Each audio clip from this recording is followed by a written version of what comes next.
KPK sebut pemeriksa pajak tak boleh rangkap jadi konsultan pajak. JAKARTA.kompas.com.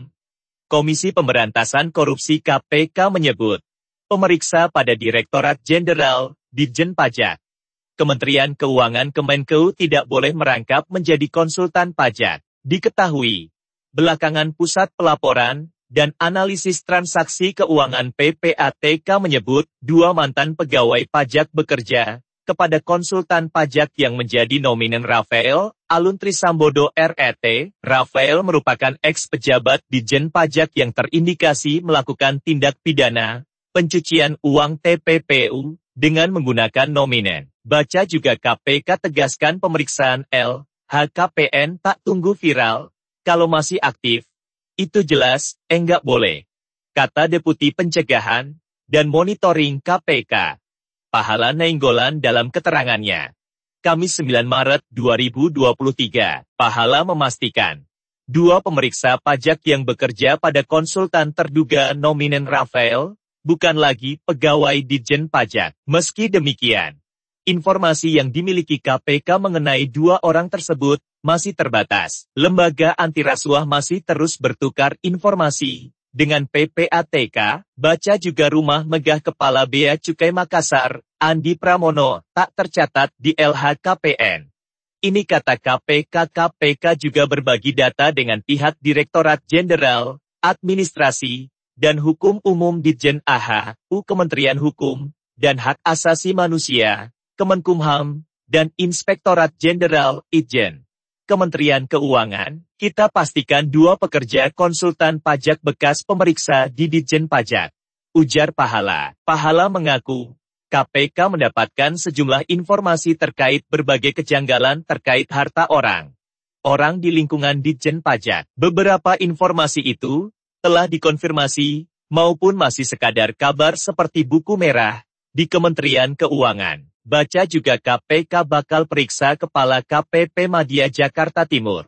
Buntut kepemilikan saham di perusahaan istri Rafael Alun ada yang sayup.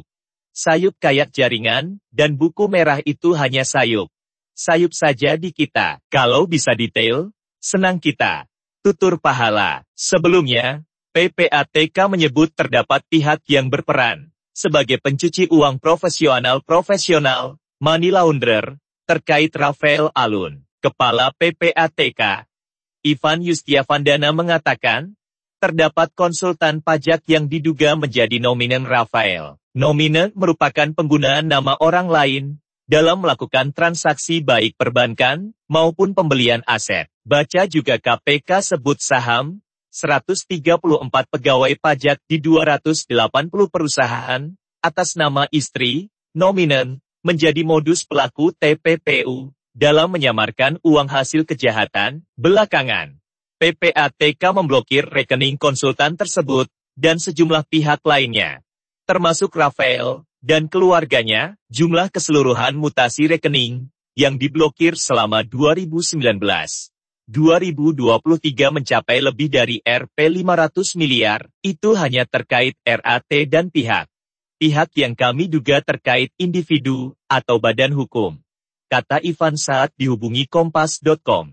Selasa 7 Maret 2023, nilai mutasi rekeningnya dalam periode 2019-2023 bukan nilai dana.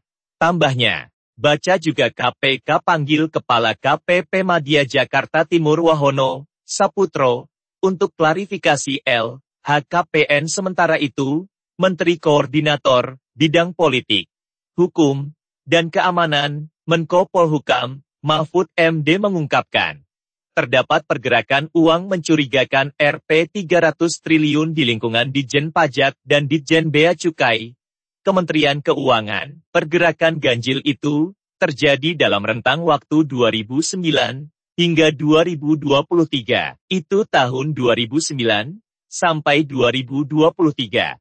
Taruhlah 160 laporan lebih sejak itu tidak ada kemajuan informasinya, ujar Mahfud di Universitas Islam Indonesia UI, Sleman, Yogyakarta Rabu 8 Maret 2023. Jenis mobil apakah yang menggunakan dua mesin penggerak dengan bensin dan motor listrik. Dapatkan total hadiah Rp5.000 untuk 10 orang beruntung dengan mengikuti kuis otomotif berikut ini, yang merupakan kelebihan dari kendaraan listrik. Kecuali, apa nama bahan bakar dari Pertamina Ber? Oktan 92. Pada tahun berapakah Robert Anderson mengembangkan mobil roda 3 menggunakan baterai listrik? Apakah kepanjangan EV yang biasa digunakan dalam mobil listrik? Mail isi data dirimu untuk keperluan pendataan dan pengiriman hadiah handphone, nama lengkap, provinsi domisili kota, atau kabupaten domisili tahun lahir. Apakah Anda sudah terlindungi dengan asuransi? Jenis perlindungan apa yang Anda butuhkan? Terima kasih atas partisipasinya.